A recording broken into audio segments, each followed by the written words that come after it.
idea. I mean, this thing will just easily as long as we want to go, we could just rip the tires off this thing here. Here, Cater.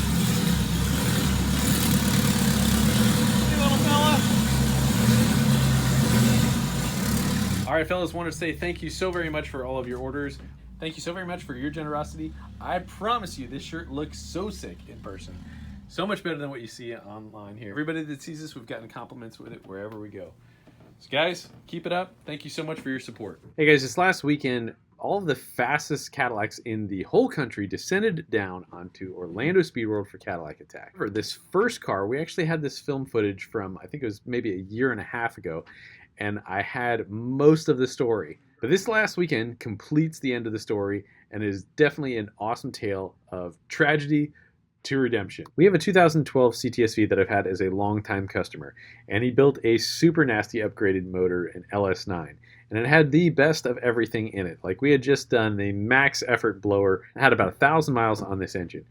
Drove it all the way down here for Cadillac Attack last year, and we're getting ready to tune it about 2 days before the event, and it drops a valve and absolutely just catastrophically destroys everything. Everything is destroyed. The only thing salvageable was the crankshaft. The blower was destroyed, the cylinder heads were destroyed, everything had shrapnel all the way through it, cracked the block. It was just a total loss, and such an expensive engine at that. It was devastating. It took a long time to be able to get all the parts back together and get everything squared away. So where we start our story is when we throw this thing back together and are dynoing it and going through all of the problems with that. Ported to the gills. I mean, this thing is super nasty. But you did a killer job on this thing right here. In fact, actually, this is the blower that was on Uncle Sam when we made 808 with our 427 on 10 pounds of boost. Freaking killer. Yeah, this thing's pulled up. It's got a big old lower. We definitely have a bunch more boost going on this thing. And what's very unique about this car also that you guys must check out is the fact that, yes, I am a methanol fanatic. So this thing has a pre and post methanol. We have a nozzle down in here, so that's one, and then we have individual port methanol. So we have 9 overall nozzles. We have pre and post. We've got a Nick Williams 102 millimeter throttle body on there. We have our 4.5 inch intake cold air on there. This thing is really set up to breathe extremely well. And this is going through a build training. So we got flex fuel on this as well. And today we're going to be testing out a number of different fuels right there. So we got C85 and FCW, a couple of different things that we really want to check out and be able to bring you guys some interesting information about what these fuels are actually worth power-wise. And this pull right here is when Catastrophe hit. This is not an engine that was built by us. Unfortunately, it just happened. If you guys have ever heard of the C6 Z06 issues where the sodium-filled exhaust valves drop, and that's pretty much exactly what had happened on this.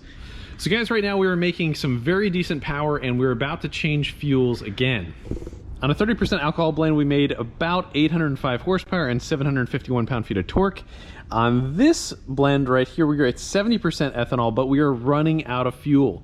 So we're at 821 horsepower, 791 pound-feet of torque, and this thing is making about 18 pounds of boost. All right, so this has a squash fuel system on it. It's got a return regulator all the way in the back. Not the way that I would have done it, but the vacuum reference runs all the way to the front of the vehicle.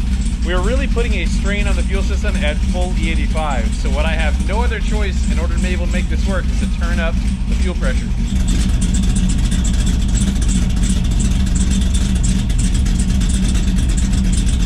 So we just had our fuel pressure. We set it from 70 to 78 pounds.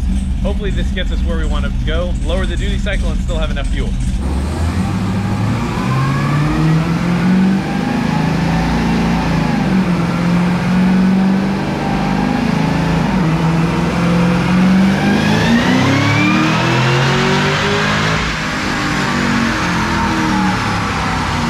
However, it is time for FTW Purple.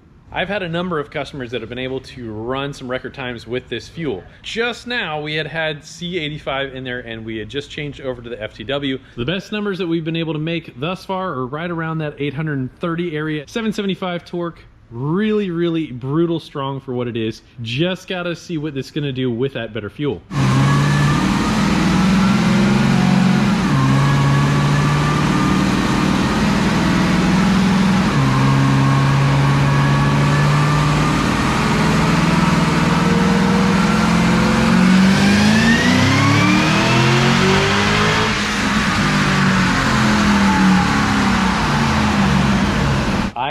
completely impressed. This is insane. I added 1 degree of timing, picked up 33 horsepower over our best, and about 40 pound-feet of torque. That is ridiculous.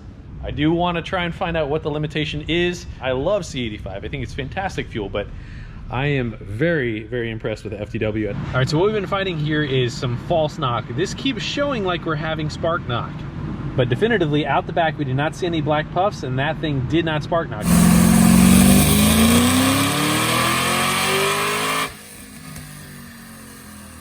And that gives me confidence to keep on going. Let's throw a little bit more spark at it, see if we can make some more power yet.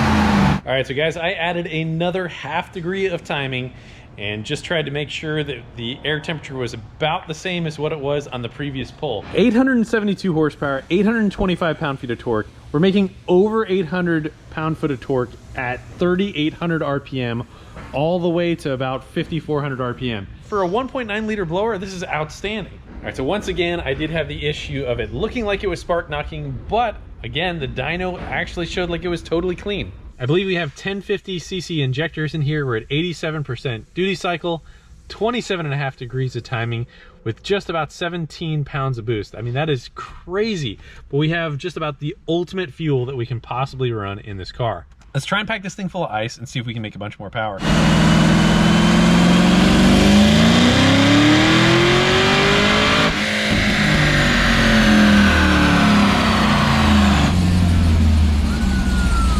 A little bit more torque. You didn't really make that much more power up top, man, but 876, 835 pound-feet of torque.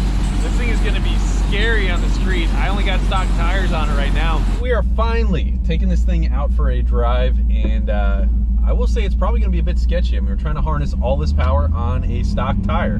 This thing has 9,798 miles on it. So guys, what's amazing about the CTSV is the fact that it can make so much power with a positive displacement supercharger and have fantastic drivability.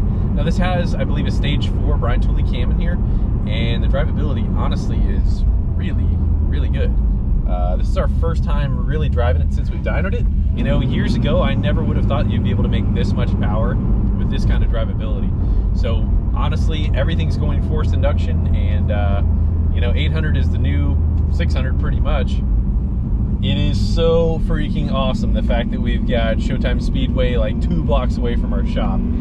It's 5 o'clock here right now, and we're just about to deliver the car. Going over everything one final time, and I needed to do a little bit more drivability tuning, just checking the air-fuel ratio. So I got an air-fuel ratio gauge right down there, and we're just doing some pulls, making sure everything's okay. But the fact that we can go somewhere, be able to go like 120 mile an hour, not have to worry about traffic, is such a remarkable blessing. So these guys, you got to come out and check out this track. It's a hell of a lot of fun. They have some drifting. They've got 8th mile drag racing every Wednesday night. A hell of a lot of fun, man.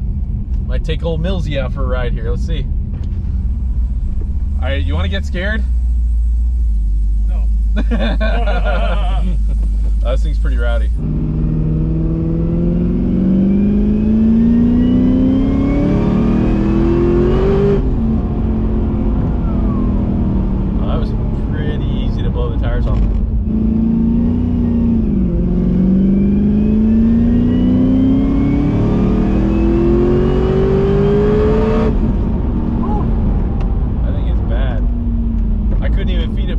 About 6,000 RPM. So guys, most of the time what I would recommend on a supercharged car is about at least a 1 minute cooldown at speed. It builds a lot of heat, but cruising at about 60 miles an hour and somewhere about 3,000 RPM really helps keep the heat exchangers doing their thing. 60 miles an hour of wind really helps them cool down, and 3,000 RPM of ambient air drawing into something that is compressing air really helps cool it from the inside and the outside.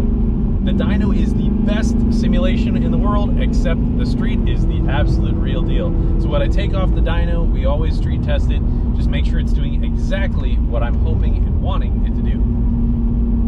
Many times it's not. So it takes a lot of extra tuning on the street. Right now this is going pretty good though. Air fuel ratio looks very nice and it's not knocking.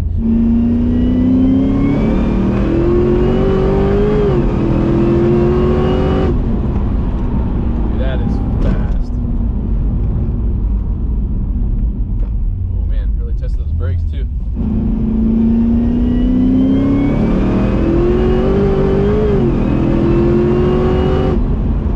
Dude, this car is fast. That thing is making like 18.5 pounds of boost. So this is the most power I've ever seen on a stock blower. Just to give you a quick little idea, I mean, this thing will just easily just, as long as we want to go, we could just rip the tires off this thing here. What an amazing build with what it is right now. I am totally stoked to have this thing. I can't wait to deliver this to the customer. I think he's gonna be like over the moon happy.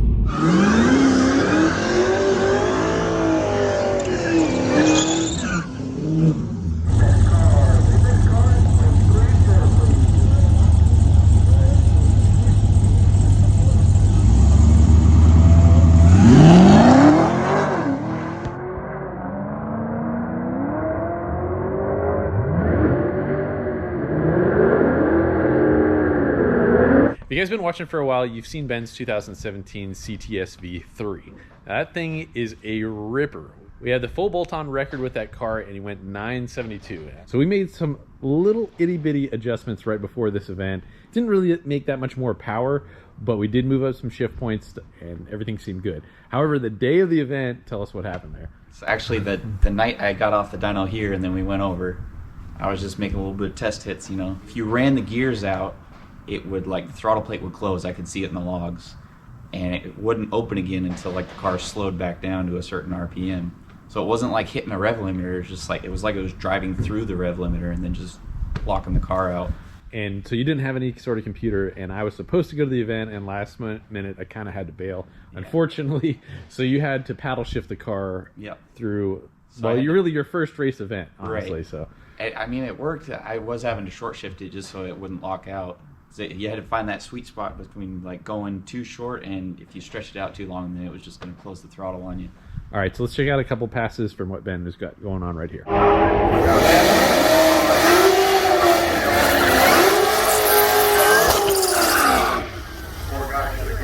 Elimination round number 3.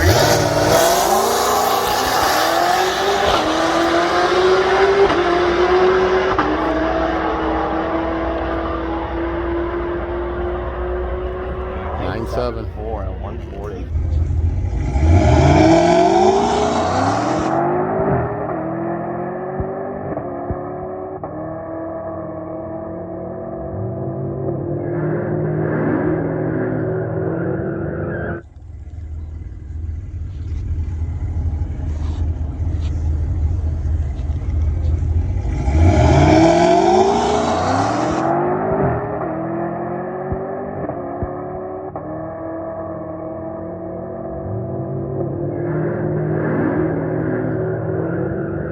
But you make it to the final here with Chris Lagner, who was our customer here. 17-inch class, 2 Fasterproms cars, qualify first and second, and end up in the finals facing one another. You guys kind of became friends like the day before as he's hanging out here doing some stuff here. Really, really cool to see. Buddy worked himself out, so. It always works so well.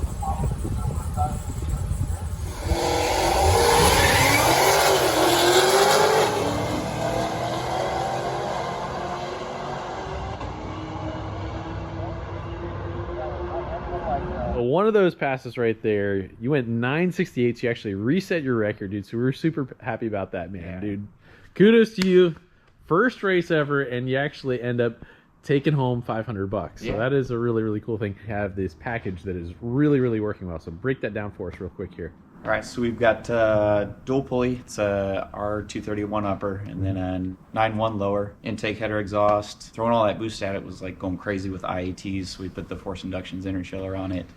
Yeah, methanol kit. Yep, methanol and then flex fuel. And Nick Williams 103, of course.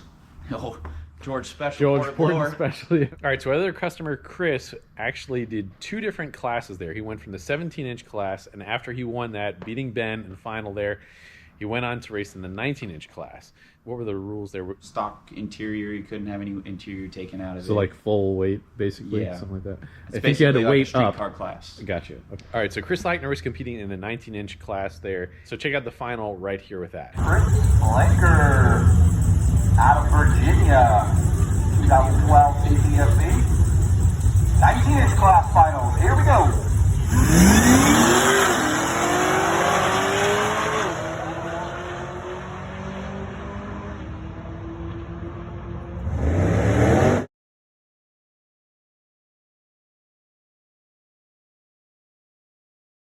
So guys, you've seen this car go from completely blown up to all the way back together and being able to win not one, but 2 different classes this last weekend. And we are super proud of Chris and honestly all the stuff that he's gone through. So it has been an awesome but very arduous journey. So in conclusion, both Ben and Chris had personal bests and went a 968 at 141 miles an hour. And Chris went a 952 at 144 miles an hour.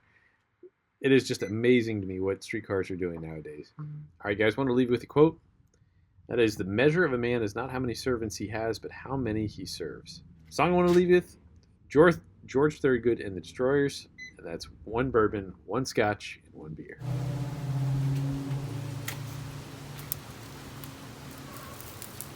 Oh, the trifecta of perfection. All right, so I've never given any sort of food tips here before, but this is something that I have become incredibly passionate about.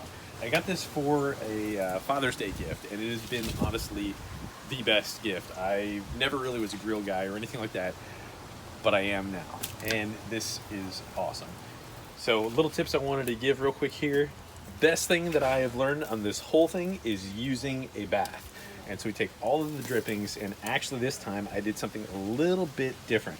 I actually took some brisket fat that I had from last week, cut it all up, put it in the bottom there so we have actually a different bath. And I'm going to do something else that's a little bit different too. So I'm going to take some sweet potatoes and I'm going to cook them in there. We're going to see how that turns out. But the bath, after you take this chicken and shred it all up and you put it back in the fat, it is amazing. So you don't lose any flavor whatsoever. Any sort of the rub that has come off, it makes it just, it is flavor squared. So you guys got to try that next time you're out and grilling. Definitely do that. Throw in some water. I usually fill it up about halfway. It takes about 4.5 hours to do that. Hope you guys enjoy. All right, that's getting a little hot there, so we're gonna go ahead and tame that thing down just a little bit here. And that looks good. These top guys right here have been smoking on there, so I just decided to kind of let them rest in there.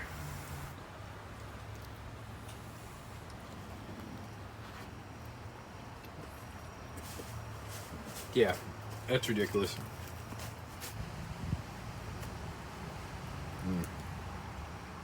Look at that. That is amazing. Wow. That has some really good flavor.